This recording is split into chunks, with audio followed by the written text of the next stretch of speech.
para lang mapinturahan po ako ng maitim, para siya po ang magmukhang maputi. My conscience is clear. Unlike him, panlabas o panloob, pati konsensya niya madumi.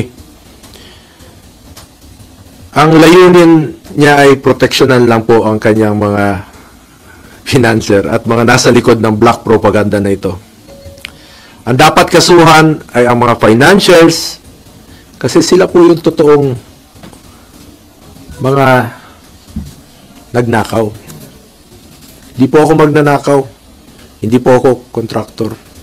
Senador po ako na nagsiservisyo lang po sa ating mga kababayang Pilipino. At may delikadesa po ako.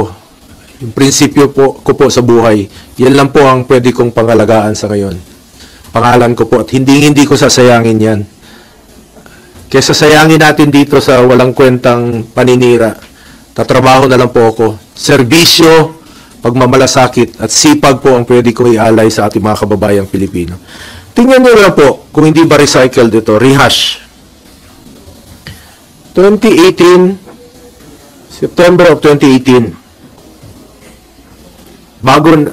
bago yung halalan, no? Bago pa ako nag-file, unang tumakbo bilang senador, nag-ingay na siya noon, siniraan na niya ako, siya pang senador noon, no? Ako hindi pa, kandidato pa lang. Same issue. Noong 2021, akala naman niya natatakbo ko. Same issue.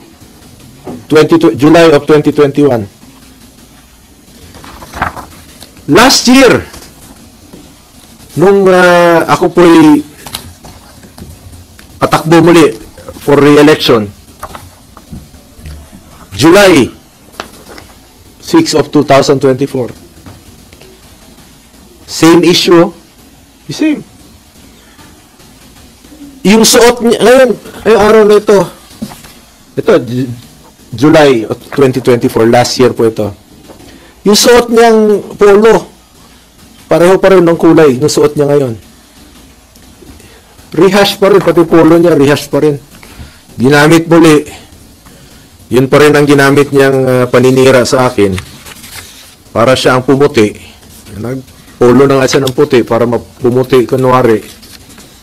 Pero yung kanyang hangarin ay napaka dumi. Alam nyo,